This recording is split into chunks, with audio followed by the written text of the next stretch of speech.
हाय, good afternoon. सास बहू और सेंसेक्स के आज के इस एपिसोड में आप सबका स्वागत है। मदद करने के लिए स्क्रीन पे नजर आएंगे अरिहंत कैपिटल मार्केट्स के आशीष महेश्वरी। Ashish ji, good afternoon. बस बातचीत की शुरुआत कर रहा हूं। Toll free number, WhatsApp number, Twitter ID please screen पर रख दीजिए। आप लोग रीच आउट करिए। आने वाले शोज में आप लोग की क्वेरीज इस प्लेटफॉर्म के थ्रू हम लोग रेज करेंगे। ये उम्मीद है, क्या प्रॉमिस के साथ छोड़े जाता हूं। लाइए मार्केट स्क्रीन्स पर। और भारतीय बाजार एकदम फ्लैट, ऑफ डेज लोज कह लीजिए, लेकिन इस समय एकदम फ्लैट, कल के क्लोजिंग लेवल्स के आसपास। महज 10 पॉइंट का उछाल निफ्टी में इस समय आपको नजर आएगा।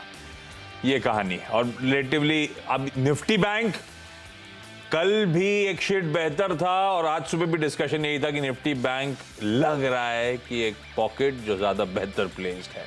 1/4 1/3 फीसदी के उछाल के साथ निफ्टी बैंक ट्रेड करता हुआ और ब्रॉडर मार्केट बिल्कुल इवनली पॉइज्ड इस समय नजर आएंगे। तो लैकलस्टर कंसोलिडेशन, कल उस कंसोलिडेशन के बीच में हमने जाते जाते अच्छे मूव्स आते हुए देखे थे।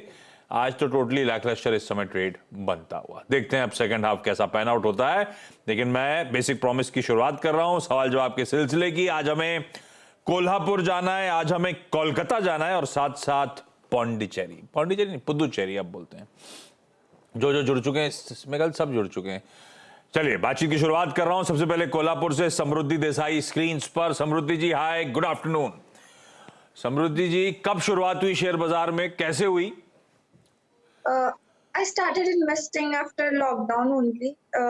My father is much more interested in stock market, so उन्होंने मुझे थोड़ा गाइड किया कि आप कर लो। लॉकडाउन में शुरुआत हुई है। अब फादर के साथ हेल्प के थ्रू स्टॉक्स अप्रोच कर रहे हो या अब अपना खुद का पोर्टफोलियो कंस्ट्रक्ट कर रहे हो समृद्धि आप? मैं I'm trying to like मेरा खुद का बनाऊं, but I asked for help also. पर ठीक है, वो काफी टाइम से हैं तो इज अ वेटरन नाउ। अच्छा है, कंसल्ट कर लेना। तो आप अपनी कुछ सेल्फ स्टडीज की शुरुआत करी, कुछ फंडामेंटल्स टेक्निकल्स देखना शुरू करा आपने समृद्धि? जी, मैंने थोड़ा स्टार्ट किया था, पर स्टार्ट में कुछ समझ नहीं आ रहा था। बहुत ऐसे कंफ्यूजन था, कुछ टर्म्स पता नहीं थे। But then my father help me कि ये होता है, ऐसे होता है। देन थोड़ा-थोड़ा अभी भी सीख रही हूँ। बिल्कुल ठीक है, वो तो खैर सीखते तो सब लोग पूरे टाइम है ही हैं, सीखते ही रहते हैं। बल्कि समृद्धि, पहला इंपॉर्टेंट क्वेरी जो महेश्वरी सर के लिए है।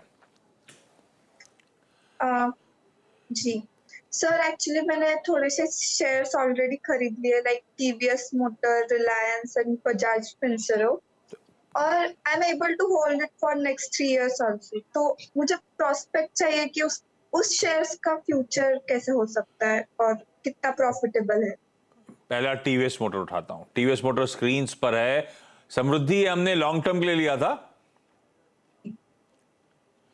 हाँ ठीक है, बाइंग टीवीएस मोटर्स। वैसे ध्यान रखें, ऑटो टू व्हीलर मैन्युफैक्चरर्स में सबसे अच्छा परफॉर्म करने वाला स्टॉक। तो स्टॉक तो सही चुना आपने, मोमेंटम स्ट्रांग था। मैं देख रहा था ब्रोकरेजेस के भी बहुत अपग्रेड्स आते हुए। आशीष सर, ये लॉन्ग टर्म के लिए टीवीएस मोटर सबसे प्रेफर्ड टू व्हीलर प्ले है कि नहीं? और मेरी 1026 की बाइंग है, मेरी बाइंग से 100 रुपए ऊपर चल रहा है, तो थोड़ा सा कंफर्ट है स्टॉक को लेकर। रख लूं लंबी अवधि के लिए या नहीं? इनफैक्ट आशीष, आपको ध्यान हो तो ये हमारा दिवाली से दिवाली तक वाले शो में मेरे तरफ से एक टीवीएस मोटर ही था। तो मैं भी काफी बुलिश हूँ, जैसा समृद्धि जी बुलिश है। तो मैं भी काफी बुलिश हूँ टीवीएस मोटर के फ्यूचर प्रोस्पेक्ट्स को लेकर। और मेरा मानना है जितना market share hero MotoCorp, Bajaj auto का कम हो रहा है, वो सारा जो टीवीएस मोटर है वो उसको कैप्चर कर रहा है। और उसके पीछे रीजन ये है कि जो उनके बाइक की जो प्राइसिंग है, जैसे ई बाइक है, कोई iQ जो 1 लाख रुपए के आसपास है, और जो प्रीमियम बाइक है उसमें तगड़ा कंपटीशन दे रहे हैं वो इन दोनों कंपनियों को। इसके अलावा पहले टीवीएस क्या था कि एक साउथ बेस्ड प्लेयर ही था और हीरो और बजाज पैन इंडिया प्लेयर थे। अब टीवीएस ने भी अपना जो रीच है वो पैन इंडिया बना लिया है। तो यही सारे रीजन है जो आप देख रहे हैं कि मुनाफे में कंटिन्यूस इंक्रीज है।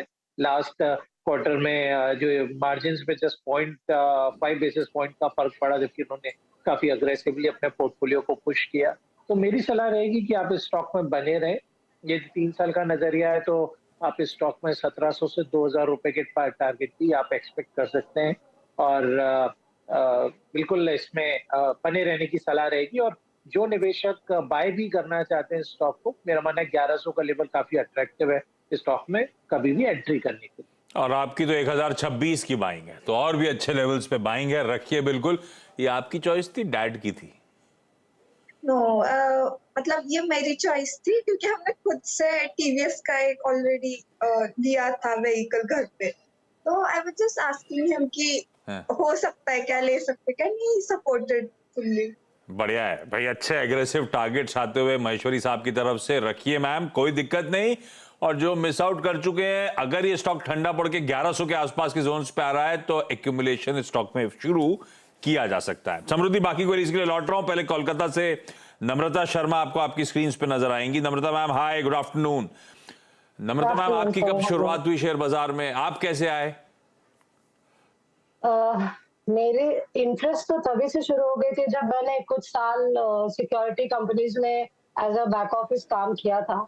हाँ। तो मैं देखती थी किस तरीके से लोग एकदम बिजी रहते हैं मार्केट आवर्स में, इधर से उधर नहीं होती है, आइज कब क्या हो जाए। तो वो एक क्यूरियोसिटी थी, बट जो मेन फोकस आया वो थ्रू माय हस्बैंड, वो भी स्टॉक्स में करते हैं, तो उनसे इंस्पायर होके या उनसे सीख के थोड़ा बहुत जो करती हूँ।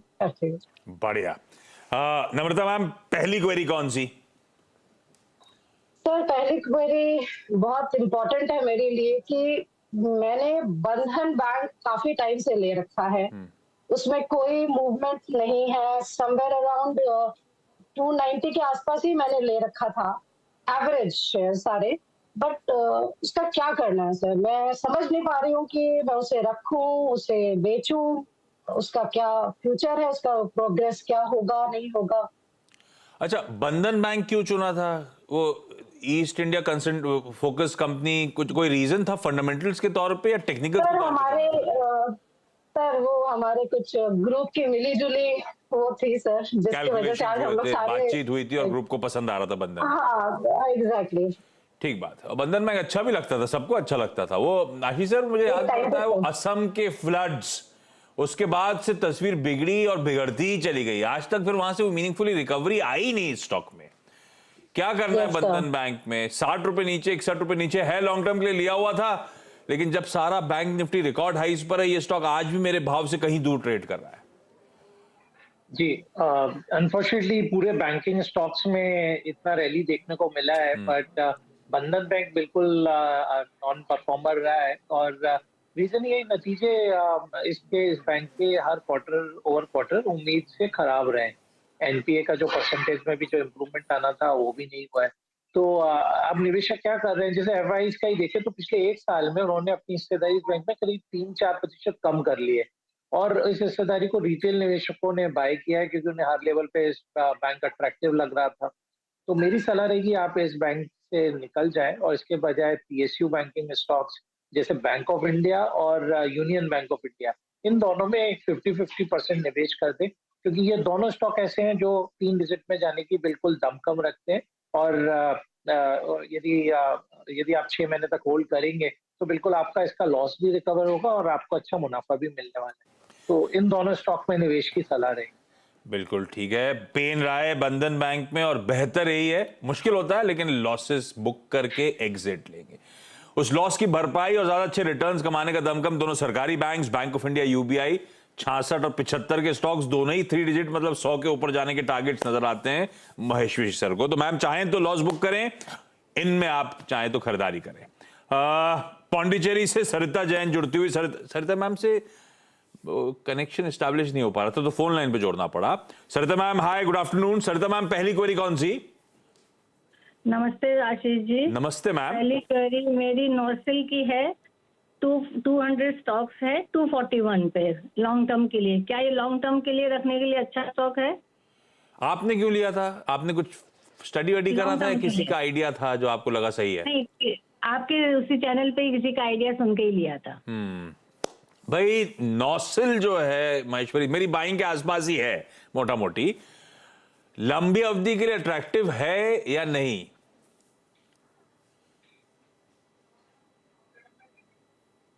आशीष सर, आपके लिए।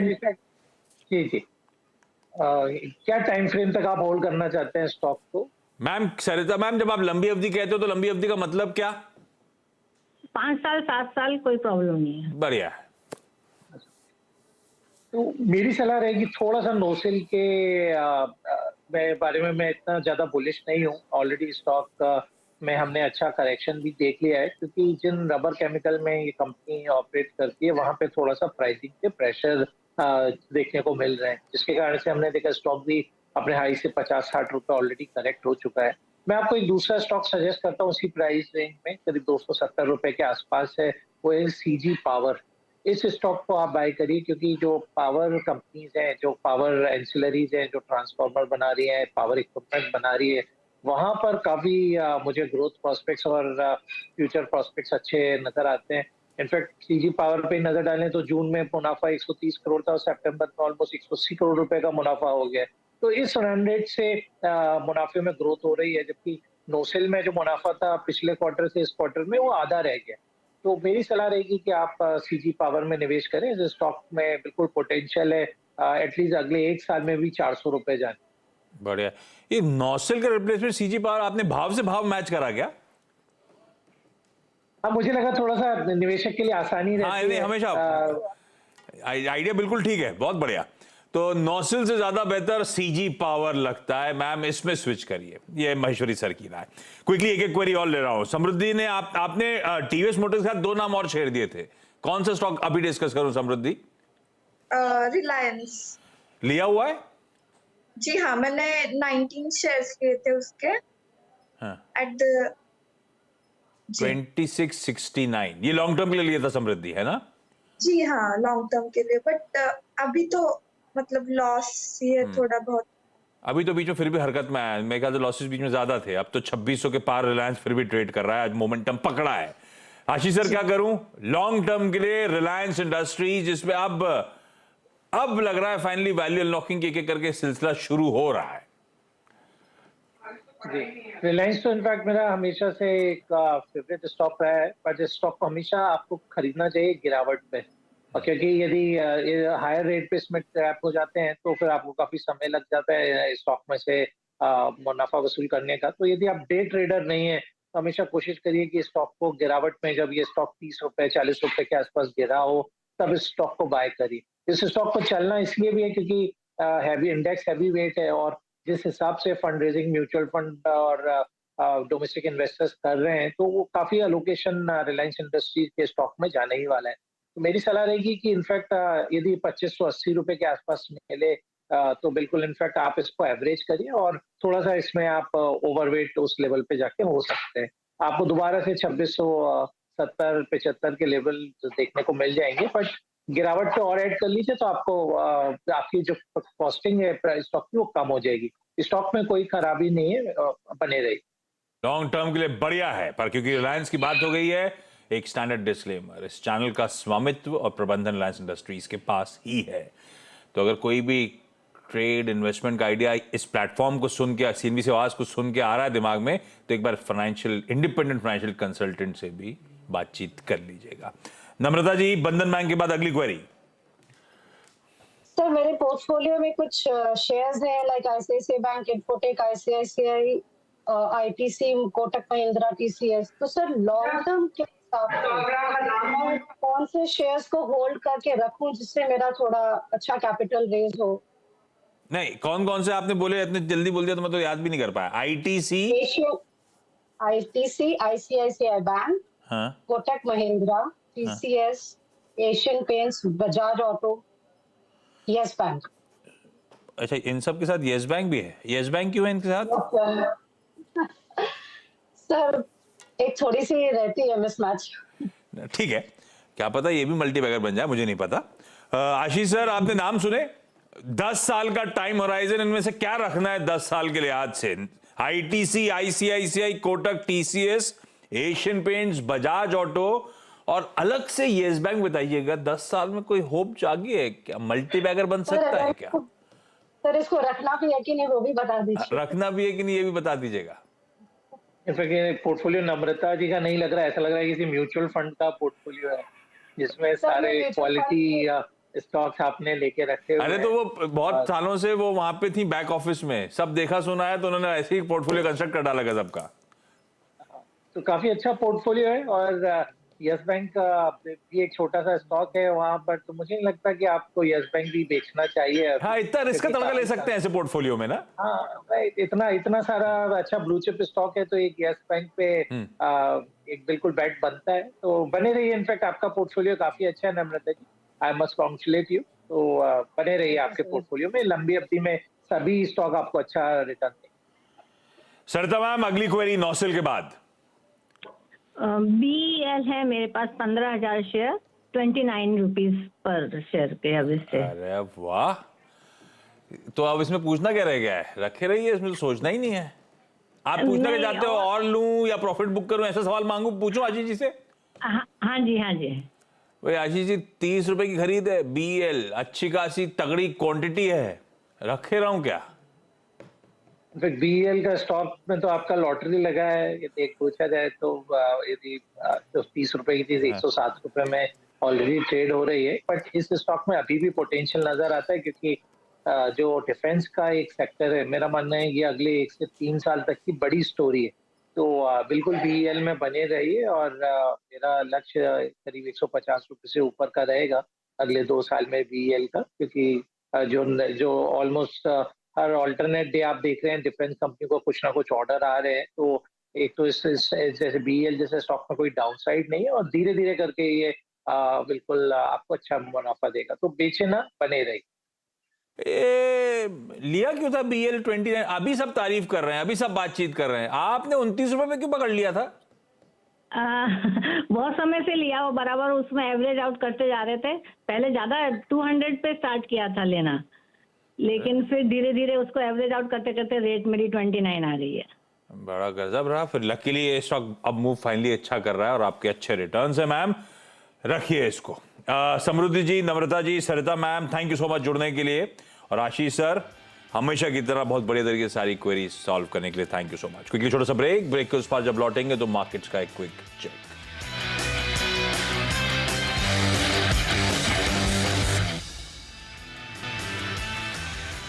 ब्रेक के बाद आपका स्वागत है। निफ्टी फ्लैट, लेकिन मिड कैप्स में थोड़ा सा प्रेशर माउंट हो रहा है। 1/3% का दबाव डिक्लाइंस के फेवर में अब ये बाजार जाता हुआ, यानी कि गिरने वाले शेयरों की संख्या अब बढ़ रही है। ऐसे में देखते हैं बचा वो वेडनेसडे का सेशन कैसा पैन आउट होता है। लेकिन इस समय मिड कैप यूनिवर्स में चल क्या रहा है, एक्सपर्ट्स के स्टॉक्स पे इंडिविजुअल व्यूज क्या हैं, इस पर बातचीत ब्रेक के उस पार मिड कैप मंत्र में देखिए। नमस्कार।